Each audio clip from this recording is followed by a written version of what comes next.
సిద్దిపేట జిల్లా గజ్వేలు మండలం రాజీవ్ రహదారి రిమ్మనగూడ వద్ద ప్రభుత్వం రైతులకు యూరియా కొరత లేకుండా చూడాలని బీఆర్ఎస్ ఆధ్వర్యంలో పెద్ద ఎత్తున ధర్నా నిర్వహించారు. ఇక ధర్నాలో బీఆర్ఎస్ గజ్వేల్ నియోజకవర్గ ఇన్ఛార్జి వంటీరు ప్రతాప్ రెడ్డి, ఎమ్మెల్సీ యాదవ్ రెడ్డి పాల్గొని రైతులకు సాంఘీభావం తెలిపారు.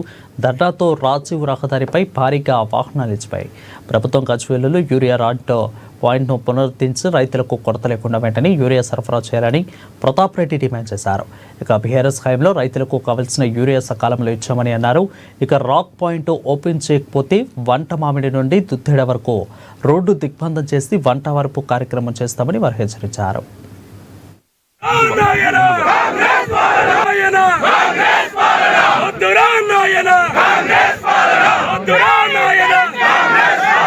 లాస్ట్ ఇయర్ యూరియా లేక రోడ్ల మీద ధర్నా చేసినాం.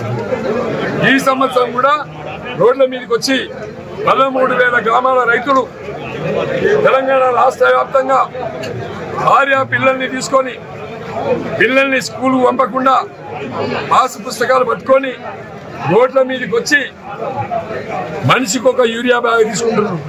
నీకు అసలు చోయిందా? నువ్వు ఏడున్నావు? రాష్ట్రంలో ఉన్నావా? ఇంకెక్కడైనా పోయినావా?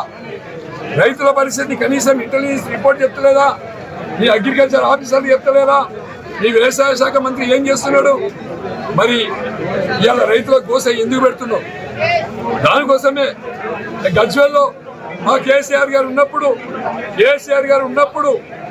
గజ్వేల్లో కేసీఆర్ గారు ఉన్నప్పుడు 600 కోట్లు ఖర్చు పెట్టి మార్కెట్ యార్డ్లో గోడాములు నిర్మాణం చేసి బ్లాక్ పాయింట్ పెట్టి సౌత్ తెలంగాణ నిజామాబాద్, ఆదిలాబాద్, సంగారెడ్డి, కామారెడ్డి, కరీంనగర్, సిద్దిపేట్, జన్గాం ఈ ప్రాంత రైతులకు మా గజ్వేల్ నుండి యూరియా సప్లై చేసినాం.